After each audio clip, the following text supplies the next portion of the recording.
السلام عليكم حبايبيكم، ان شاء الله تكونوا كاملين بخير وبصحه جيده. اليوم ان شاء الله غادي نشارك معكم الفصاله والخياطه ديال هذا الجيب هذا لابوش بلاكي. كنت شاركتها معكم في واحد الفيديو سابق، ولكن اليوم غادي تكون خاصه غير بها بالفصاله والخياطه. اذا هذا القطعه ديال الورق راني حاطه فيها القياسات ديال لابوش ديالي 16 سنتيمتر في العرض و 17 سنتيمتر في الطول، وهاد القياسات اختياريه. طبعا زيدي او تنقصي فيها على حسب لمن كتصوبي هاد الجيب هذا.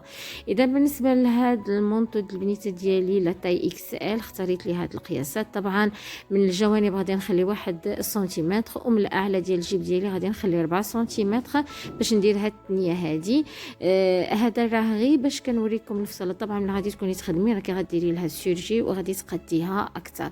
اذا قبل ما غادي نخيطها غادي نحددها. طبعا الحديد هو مهم بزاف في الخياطه ديال الخياطه العصريه. اذا غادي نحددها ونخيطها عاد نكملوا المراحل.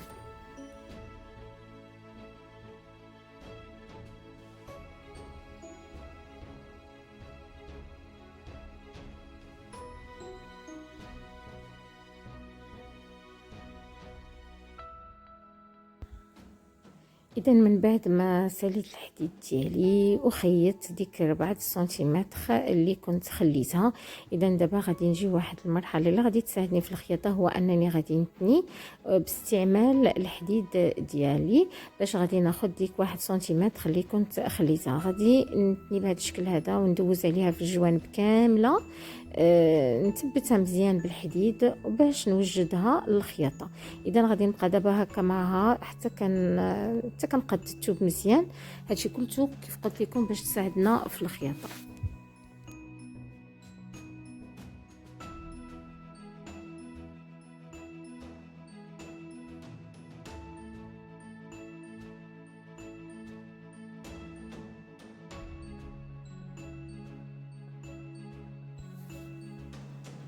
اذا هذه هي القطعه نتاع الثوب اللي اختاريت نطبق معكم في هذا الفيديو. هذه غادي ناخذ الكباري اللي كنت صايبته وغادي ندراسيه في البلاصه اللي غادي تكون فيها الخياطه.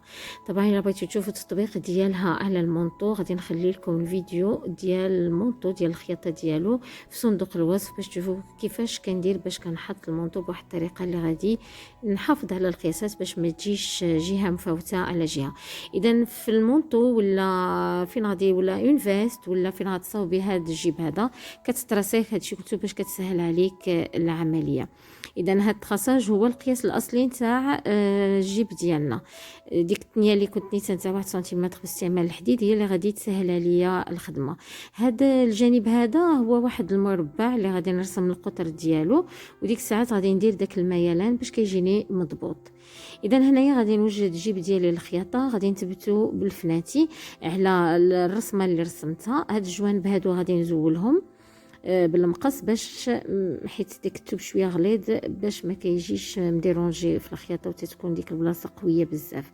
اذا غادي نثبتو بالفناتي وكندوزو المرحله د الخياطه اللي فيها شي شويه ديال الصعوبه بحكم انه الخياطه تتكون لداخل. ابارسا كلشي غادي يجيك سهل ملي غادي تجربيه.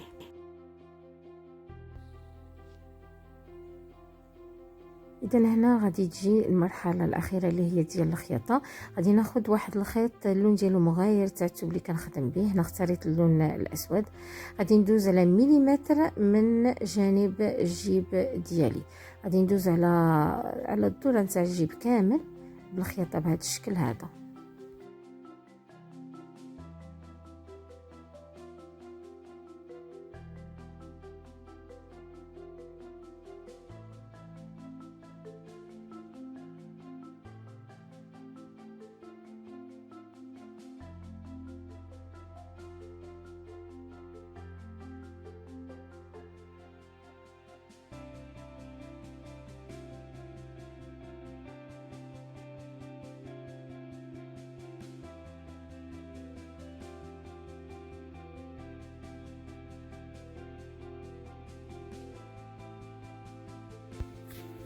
اذا في هذه المرحله غادي نبدا نخيط الجيب ديالي. غادي الان ناخذ اللون تاع الثوب اللي راني ديجا خدمه به، يعني اللون تاع الثوب ديالي. غادي نفتح الخياطه بهذا الشكل هذا، وفي الداخل اللي غادي ندوز الخياطه على مليمتر من الخياطه السابقه. يعني هنايا هذه هي المرحله اللي خاصها شويه ديال الصبر باش تقديها. انا خدمت معكم في الطرف نتاع الثوب، ولكن راني نفس المرحله درتها في المونطو. كيف قلت لكم غادي نخلي لكم الرابط ديال الخياطه ديالو في صندوق الوصف باش تشوفوا كيفاش صوبتو، كيفاش حطيتو في المونطو. اذا غادي نمشي على الدوره ديال الخياطه ديالي على هذا الجانب هذا. انا قربت لكم الكاميرا هنايا. غادي نمشي بديك الخياطه اللي ديجا خيطتها بمليمتر واحد، ندور عليها كامل غير بشويه وبالصبر باش غادي يجي يعطيني في الاخر واحد النتيجه اللي هائله.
اذا هنا كيف قلت لكم غادي نجي المرحله اللي غادي نزول فيها الخيط اللي كنت خدمت به في الاول داك الاسود.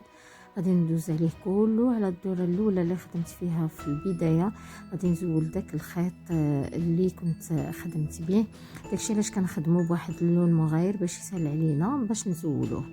هنايا النتيجه النهائيه اللي حصلت عليها هذاك الظهر نتاع الجيب او المونطو اللي غادي تخدمي له او الفيست. وهنايا راه عندي الوجه ديال الجيب ديالي تيجي بهذا الشكل هذا، ما فيه تاثر ديال الخياطه.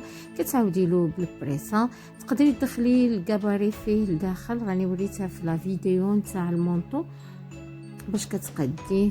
وهنايا كنكون وصلت معكم للنهايه تاع الفيديو ديالي. نتمنى تلقاكم في احسن حال، وان شاء الله يعجبكم وتطبقوه. ومرحبا بكم في قناتي. اللي اول مره يشوف القناه نقول له مرحبا بك، ونتمنى منك تشجعني بلايك وبالاشتراك وبالتعليق. واللي ديجا مشترك معايا شكرا ليك على المسانده وشكرا ليك على المتابعه، وان شاء الله نكون ديما عند حسن ظنكم.